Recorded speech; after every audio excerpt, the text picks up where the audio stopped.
The English Couch. Hello, hello. Welcome back to the English Couch. I'm Mia. And I'm Leo. Come on in. Sit down. Get comfortable. Maybe grab a coffee. Speaking of coffee, Leo, I have to tell you something. This morning, I talked to my coffee machine, like out loud. I said, "Good morning, please work today." Wait, you talked to your coffee machine? In English, full sentence, eye contact and everything. Honestly, I talked to my dog this morning. Also in English, full conversation. I asked him how he slept. And what did he say? He looked at me, tilted his head, and walked away. Very rude, very honest. Dogs are great listeners, though. No judgment. Zero judgment. He just wagged his tail. Best conversation I had all week. Honestly, better than most meetings. That's a little sad, Leo. Just a little. Just a tiny bit. Hey, before we go further, if this show helps you even a little bit, subscribe. It's free, it takes 2 seconds, and it truly makes us very, very happy. And share this episode with one friend who's learning English. Just one person. You might completely change their week. We make this show because we believe in you. So, help us reach more people like you. Okay, let's do this. Let's get into today's topic. Leo, have you ever heard the word glossophobia? Glossophobia.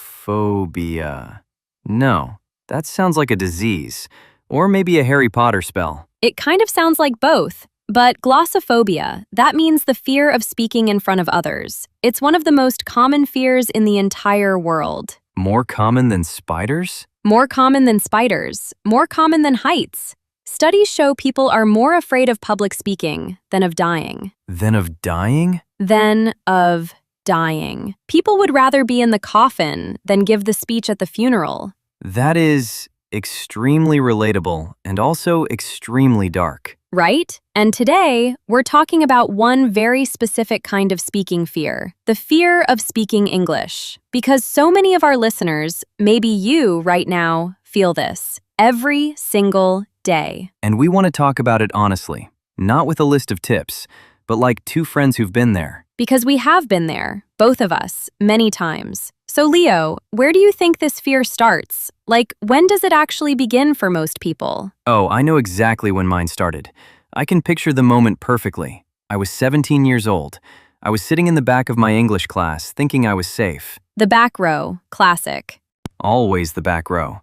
And then the teacher said, "Leo, please read the next paragraph out loud." No. Yes. And I stood up, and I read, and I said the word beach, but I did not say beach. I said something else, something very different. Oh no. The whole class laughed. The teacher tried not to laugh. She failed. I went completely red, and I didn't speak English out loud again for 2 years. Leo, 2 whole years? 2 years. Because of one word, 1 second, one moment that my brain decided to keep forever, like a little souvenir of embarrassment. That's so real, though. I had a very different moment, but I felt the same thing. I was living in London for the first time. I was at a small cafe near my apartment. I wanted to order a sandwich, a simple, normal sandwich. What kind? Tuna, with no onions. Very specific order, very important to me. A woman who knows what she wants. Exactly. But the person at the counter didn't understand my accent. They asked me to repeat it, then again, then a third time, and I could feel everyone behind me in the line waiting.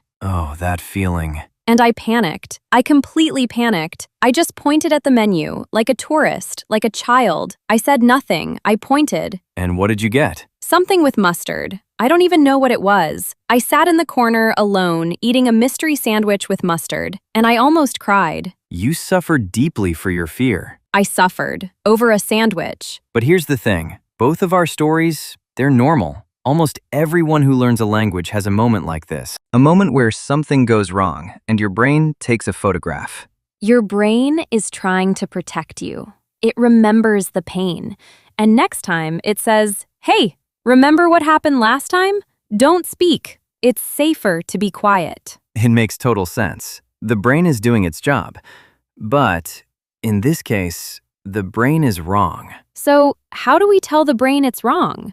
How do we actually start to change it? Okay, so I started with something very small, almost embarrassingly small. Tell me everything. I practiced in front of my bathroom mirror every single morning, just talking to my reflection. Good morning, Leo. How are you today? I'm doing well, thank you very much. Did Mirror Leo ever respond? Once, but I think that was a different problem. But seriously, why the mirror? Because the mirror doesn't laugh at you. The mirror doesn't look confused. The mirror doesn't ask you to repeat yourself. It's the safest audience in the world. I love this so much. I did something a little different. I used to watch cartoons in English, children's cartoons, like animated shows for 6-year-olds. Really? Which ones? I'm not going to say the names, it's too embarrassing.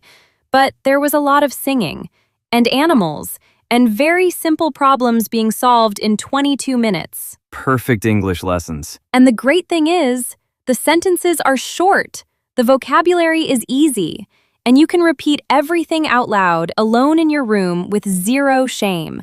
Nobody is grading you. You're building the muscle without anyone watching. But okay, mirrors and cartoons are safe. What about the real world? What about real people? That's the scary jump, right? Going from talking to yourself to talking to another human being who will look at you with real eyes. Real eyes, real judgment, real consequences. And my advice is make the jump very, very small. Don't try to give a presentation. Don't try to have a deep conversation. Start with one sentence. Give me an example. I remember the first time I ordered something in English at a real cafe. Not a mirror, a real place with a real person. And I practiced before I went in. On the street outside, I stood there, moving my lips. People must have thought you were having a moment. Probably. But I went in, and I said, "1 coffee, please." 3 words, that's all. But my hands were shaking. My heart was going fast. And? The person looked at me, smiled, made my coffee, and said, "Here you go. Have a great day." That's it. Nothing terrible happened.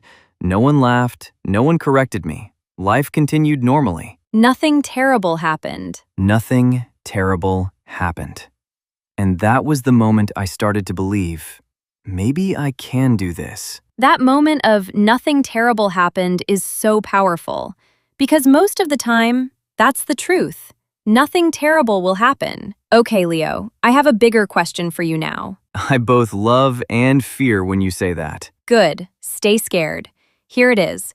Why do we expect to be perfect in English when we never expect to be perfect in our own language? Oh, that's actually a really uncomfortable question. I know. I'm good at those. I mean, in my own language, I make mistakes every day.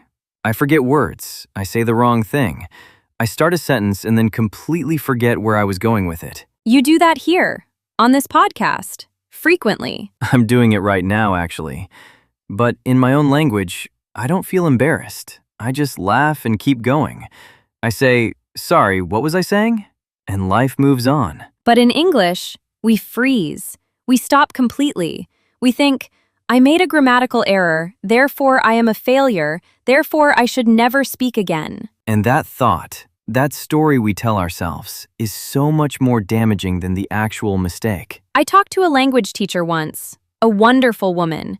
She told me something I've never forgotten. She said, "A mistake is not a stop sign, it's a speed bump." Oh, I really love that. You hit the speed bump, you slow down for a moment, but then you keep driving. You don't stop the car. You don't get out and sit on the road. You keep going. Please don't sit on the road. Excellent life advice for language learning, and also for driving. And here's something else I want to say. Native speakers make mistakes too, every single day. English is a messy, complicated, strange language. Even people who've spoken it their whole lives get confused by it. I once heard a native English speaker say, "I could care less," when they meant I couldn't care less. Wait, really? Really, English is strange for everyone. You are not behind. You are just on the journey. Okay, we've talked about fear. We've talked about small steps. We've talked about mistakes. But now, I want to go deeper. I'm ready. Do you think that being afraid of speaking English is really about English? Or is it about something much deeper than that? Wow. I've sat with this question before. Late at night, honestly. Tell me. I think For me, it was never truly about the language. It was about being seen and being judged. It was that deep fear of someone looking at me and thinking, he doesn't belong here. He's not smart enough. He doesn't fit. Yeah.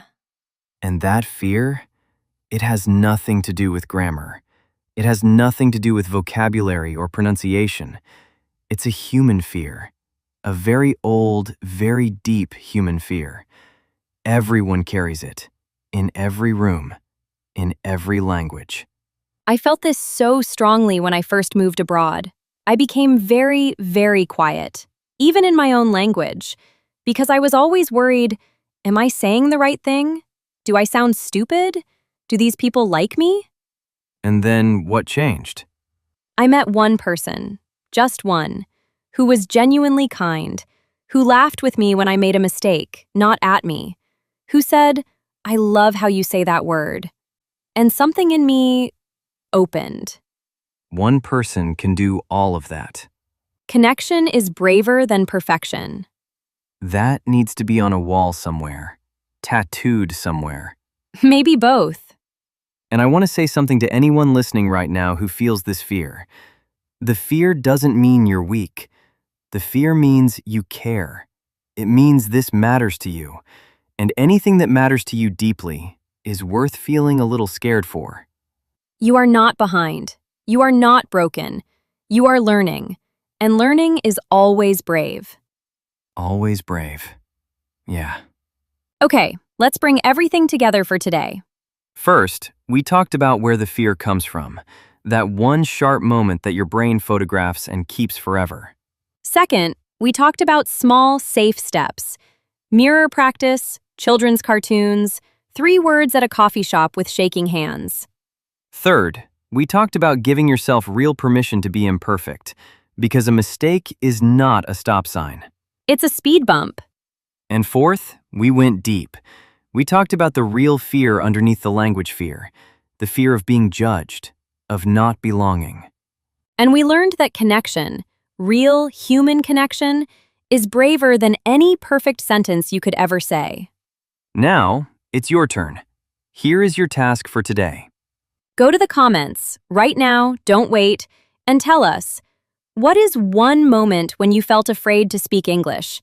And what happened next? It doesn't have to be a big story. One sentence is enough. We want to hear from you. And we read every single comment, every one. We see you. If this episode helped you, even a small amount, please subscribe, share it with a friend, and leave us a review. It takes 1 minute, and it means the world to us. Thank you so much for spending this time with us today. On the couch. The English Couch, where there's always room for you. We'll see you in the next episode. Take care of yourselves. And keep talking, even to your coffee machines, even to your dogs. Especially to your dogs. They are excellent conversation partners. They really are.